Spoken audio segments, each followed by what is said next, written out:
Senior assistant loco pilot Indian railway में। और आज के वीडियो में ये बच्चे वाले हेयरबैंड लगाने के पीछे कुछ राज है कि आप लोग जिनकी भी एग्जाम्स मतलब कि ये जो आप लोगों ने भी दिया है LPCVT 1 और अच्छी नहीं गई है और आप लोगों को लग रहा है कि इसमें सिलेक्शन नहीं हो पाएगा या पूरी तरह चांसेस नहीं है CVT 1 में कि आपकी सिलेक्शन होगी, तो आप लोगों के दुखी होने की मतलब कोई बात नहीं है, कोई ज़रूरत नहीं है। क्योंकि लाइफ में एक ही एग्जाम्स नहीं आते, लाइफ में कई एग्जाम्स आते हैं। जैसे भी आप लोगों को पता ही होगा, अगर ग्रेजुएशन है तो आप लोगों ने रेलवे NTPC का फॉर्म भरा होगा। अगर ग्रेजुएशन नहीं भी है, 10th है और 10th+ ITI है, तो उसके लिए रेलवे ने एक नोटिफिकेशन जारी कर दिया है। उसकी वैकेंसीज मतलब आ चुकी है, वो फॉर्म जनवरी से फिलअप होना स्टार्ट होगा। जो आप लोगों को ऑलरेडी पता चल चुका होगा मैं किस वैकेंसीज की बात करने वाली हूँ और मैं इतनी खुश क्यों हूँ। जो मैं इतनी खुश हूँ उसी को जाहिर करने वाले, जैसे बच्चे अपने सारे दुख गम सब चीज को भूल के एक न्यू शुरुआत करते, आप लोग भी अपने पुराने सारे दुख दर्द एग्जाम जैसे भी गए उसको भूल करके एक न्यू स्टार्ट, न्यू इनिशिएटिव ले सकते। इसीलिए मैंने उसके सिंबल के लिए इस बच्चे वाले हेयरबैंड को यूटिलाइज किया है। और इस हेयरबैंड लगाने के पीछे आखिर कोई मतलब नहीं है, कोई मकसद नहीं है। तो चलिए मैं आगे डिस्कस करती हूँ, आगे प्लेन डिस्कस करती हूँ, आगे क्या नोटिफिकेशन है, क्या सिलेबस है, आप लोगों को क्या पढ़ाई करना चाहिए, कैसे करना चाहिए, और ALP का एग्जाम जिनका अच्छा गया उसको क्या करना चाहिए, जिनका नहीं गया है उनको क्या करना चाहिए। अगर आप लोग किसी भी एग्जाम्स का तैयारी करते हो, चाहे रेलवे ग्रुप डी की हो या ALP CVT 2 की हो या RRB JEE का हो, RPF का हो, या फिर किसी भी एग्जाम का SSC का हो, SSC CGL का हो, या फिर स्टेट का एग्जाम हो, ऑल ओवर इंडिया में मोस्टली सारे एग्जाम्स का टेस्ट आपको टेक्स्ट बुक में मिल जाते हैं। और ये काफ़ी सस्ती प्राइस में मिल जाती है, जो एक एस्पिरेंट के लिए बहुत ही मतलब फ़ायदेमंद होता है। ये ऑलरेडी मैं खुद यूज़ करती हूँ और पहले भी यूज़ करती थी। तो अभी आप यहाँ पे देख सकते हो, इसका text book early test pro pass active है, जो मात्र 615 रुपये में मिल रहे हैं और 365 डेज़ के लिए रहती है।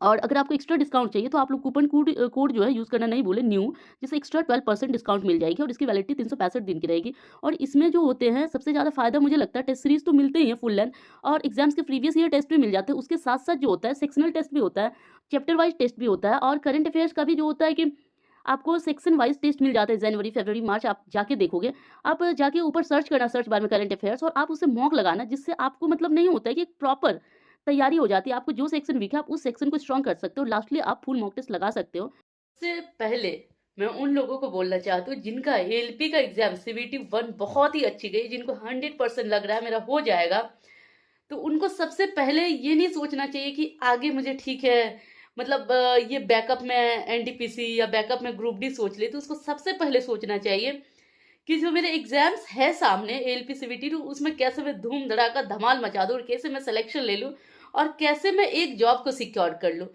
और दूसरी बात, अभी जिनका डिप्लोमा या BTech हुआ उन्होंने RRB JEE का एग्जाम्स तो दिया ही होगा, और RRB JEE का CVT 1 दे के बच्चों को तो ये रियलाइज हुआ होगा कि उनका जो एक्सपेक्टेशंस था क्वेश्चंस का लेवल आने का, उससे शायद इस बार लेवल थोड़ा नीचे गया है, क्वेश्चंस थोड़े इजी आ गए। क्योंकि मैंने भी अटेम्प्ट किया था RRB JEE का CVT 1, और जब क्वेश्चंस थोड़ा इजी आ जाए तो बच्चे अटेम्प्ट हाई कर लेते हैं और कट ऑफ हाई जाने के चांसेस होते हैं, सिलेक्शन में थोड़ी और ज़्यादा टफनेस आ जाती है। तो उनमें जिनके भी अच्छे एग्जाम्स के अच्छे स्कोर आने की संभावना लग रही है, CVT 1 100% क्लियर होने की संभावना लग रही है, तो उनको तो ध्यान CVT 2 में देना चाहिए, क्योंकि उसके बाद बचते सिर्फ एक राउंड और रेलवे में डायरेक्ट 4200 ग्रेड पे की जॉब मिल जाती है, और एक रॉयल जॉब बोल सकते हैं मिल जाती है, क्योंकि उनकी प्रमोशन बहुत ही ज्यादा हाई होती है और बहुत ही जल्दी होती है। तो चलिए अब डिस्कस करते हैं जो रेलवे ने ग्रुप डी की मतलब नोटिफिकेशन निकाला है, जो मतलब आने वाली है, कहने का मतलब फॉर्म जो फिल होने वाला है जनवरी से, उसमें कितने पोस्ट के लिए निकाला है और उसके एजुकेशनल क्वालिफिकेशन क्या होना चाहिए, उसकी सिलेबस क्या है, उसके लिए जो फिजिकल मतलब टेस्ट होता है, रनिंग होता है, वो क्या होता है, उसके बाद उसके लिए मेडिकल होता है, वो क्या होता है, इन सारे चीज़ों के बारे में डिस्कस करते हैं। उसमें एज क्राइटेरिया क्या है। तो जो भी बच्चे ग्रुप डी के लिए मतलब बहुत ज़्यादा एक्साइटेड थे ग्रुप डी की वैकेंसीज के लिए, इस वीडियो को शुरू से लास्ट तक देखें, आप लोगों को ज़रूर फायदा होगा। चलिए अब उस वैकेंसीज के बारे में डिस्कस करते हैं जिसके बारे में अब तक बोल रहे थे। आखिर वैकेंसीज क्या आई है, नोटिफिकेशन क्या आई है, फॉर्म डेट कब से फॉर्म फिल होगा। चलिए आगे देखते हैं कि कितनी सीटें आई है, क्या ये सीटें सफिशियंट है, क्या इतनी ही सीटें आती थी, क्या ग्रुप डी की वैकेंसीज में हम एस्पिरेंट इतना ही सीट का उम्मीद करते थे, और इतना ही जो सीट निकली है उसमें हम लोगों को मतलब तैयारी कैसे करना चाहिए और अपने लिए एक सीट कैसे लेना चाहिए। क्योंकि वैकेंसीज नोटिफिकेशन तो निकल चुके, ये तो टोटली गवर्नमेंट के हाथ में, हमारे हाथ में सीट का बढ़ाना हाथ में है ही नहीं, सिर्फ हमारे हाथ में जो भी एक अच्छा तैयारी है। तो पहले यहाँ पे डिस्कस करते हैं आखिर किन किन पोस्ट पे रेलवेज वैकेंसीज निकालना ग्रुप डी के लिए बंद कर दिए जो इससे पहले निकलती थी। तो यहाँ पे आप 2 नंबर देखिए, लिखा हुआ है कि board has decided that no recruitment shall be made in categories of hospital assistant, assistant depot, general assistant, assistant porter commercial department की होती है, असिस्टेंट कैटरिंग, यहाँ पे देख सकते हैं, एक second, assistant cook, assistant canteen, office assistant, assistant workshop, ऐसे कई सारे पोस्ट है जिन पे पहले रेलवे वैकेंसीज निकालती थी, अब इन पे रेलवे नहीं निकालेगी। ये जो सारे एग्जाम्स होते थे आरआरबी के द्वारा ग्रुप डी के अंदर वैकेंसीज निकाल के ली जाती थी।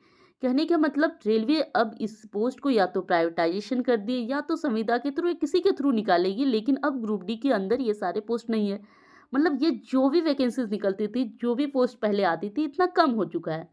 उसके बाद देखते हैं कि किस चीज़ में कितना पोस्ट आई है, क्या इस पोस्ट में एक नॉर्मल बच्चे का, एक समान बच्चे का सिलेक्शन हो सकता है, उन्हें जॉब मिल सकती है। तो आगे चलिए, यहाँ पे आप देख सकते हैं कि किस किस पोस्ट पे, आप यहाँ देखिए pointsman, assistant track machine, assistant bridge, ऐसे करके 14 जो पोस्ट है, 14 पोस्ट पर टोटल जो वैकेंसीज है वो निकाली है 32,438, मतलब 32,438 वैकेंसीज निकाली। क्या ये 32,438 जो वैकेंसीज निकाली है, इतने बड़े भारत में जो बच्चे तैयारी करते हैं, खास करके ग्रुप डी के बच्चे, एक रिकॉर्ड तोड़ के मतलब किसी भी एग्जाम्स में बैठते हैं, मतलब एक रिकॉर्ड तोड़ दिए, एक रिकॉर्ड बना लिए कि रेलवे में, मतलब भारत में सबसे ज़्यादा कॉम्पिटिटिव एग्जाम्स में बैठते वो रेलवे में बैठते, ऊपर से रेलवे ग्रुप डी में। ये पिछली बार आप लोगों ने रिकॉर्ड देखा होगा क्या, तो इतने बड़े भारत में 32,438 वैकेंसीज, मतलब बहुत बड़ी वैकेंसीज है। क्या इसका तैयारी कैसे करें, या फिर क्या इसको मान ले कि नहीं इस वैकेंसीज में नहीं हो सकती है, या ये मान ले इसी वैकेंसीज में हम लोगों को सिलेक्शन लेना है। यहाँ पे तो आप एस्पिरेंट को मैं इतना कहना चाहूँगी, जो भी वैकेंसीज निकली है ये हमारे हाथ में नहीं है। मैं भी खुद अभी एक एस्पिरेंट हूँ, ऑलरेडी मैं अभी एग्ज़ाम देती हूँ, ऑलरेडी अभी मैं जॉब भी करती हूँ, एक सेंट्रल गवर्नमेंट में सीनियर असिस्टेंट लोको पायलट हूँ। मैं भी इसी दौर से गुजरी हूँ। मुझे लगता है कि जितनी भी वैकेंसीज निकली है यहाँ पे आपको दिख रही है 32,438, इसी पोस्ट को आप लोगों को ये मानना चाहिए हमारे लिए सफिशिएंट, और इसी में हम लोगों को स्टडी करके अच्छे से तैयारी करके जॉब ले लेना चाहिए। चलिए मैं अपने जो कॉपी को सेट कर लेती हूँ और यहाँ पे एक पेज रख लेती हूँ, A4 शीट। अब मैं बताती हूँ कि इसमें एज क्राइटेरिया क्या है। तो सबसे पहले यहाँ पे तो जो मैं लिखी हूँ एज क्राइटेरिया लिखी हूँ 18 to 30 वर्ष, 18 to 33 वर्ष, 18 to 35, 18 से 30 वर्ष, 18 से 33 वर्ष और 18 से 35 वर्ष। ये जनरल के लिए, ओबीसी के लिए, SC ST के लिए, और प्लस 3 साल छूट जो हर एग्जाम्स रेलवे के मोस्टली हर एग्जाम्स में मिलते हैं। तो वही मैंने यहाँ पे लिखा है, मेंशन किया है। इसके बाद जो आती है सिलेक्शन प्रोसेस, मतलब कि सिलेक्शन प्रोसेस में आखिर कितना राउंड होता है और क्या क्या होता है। एक CBT होता है, मतलब कंप्यूटर बेस्ड टेस्ट होता है। दूसरी जो होता है पीईटी को हम लोग क्या बोलते हैं, फिजिकल इफिशियंसी टेस्ट, जो मतलब रनिंग होता है, 2 टाइप का रनिंग होता है। उसके बाद दोनों जब आप कर जाते हैं फिर आती है डॉक्यूमेंट वेरिफिकेशन, उसके बाद आती है मेडिकल। तो CBT का क्या सिलेबस होता है, फिर पीईटी जो फिजिकल इफिशियंसी टेस्ट होता है उसमें 2 दौड़ होता है। एक तो आप बोल सकते हैं 1000 मीटर की होती है और एक इससे कम होती है जो कुछ वजन के साथ दौड़ना होता है। फीमेल का अलग क्राइटेरिया होता है, मेल का अलग, फिर डॉक्यूमेंट वेरिफिकेशन, फिर मेडिकल। तो चलिए आगे मैं बताती हूँ कि CBT का आखिर CBT में क्या क्या सिलेबस है। पे आप देख सकते हैं मैंने CBT और CBT के सामने ये सब लिखा है। तो उसमें GS आते हैं, मतलब जनरल साइंस, फिर मैथ्स आते हैं, रीजनिंग आते हैं, और GK प्लस CA मतलब करंट अफेयर्स आते हैं। रीजनिंग मतलब general intelligence and reasoning, maths मतलब एप्टीट्यूड, और जनरल साइंस। तो जनरल साइंस के जो होते हैं वो 25 क्वेश्चंस आते हैं, मैथ्स के 25 क्वेश्चंस और रीजनिंग के 30 क्वेश्चंस, और जो जनरल नॉलेज और CA मिला के 20 क्वेश्चन, मतलब टोटल जो होते हैं 100 क्वेश्चंस आते हैं।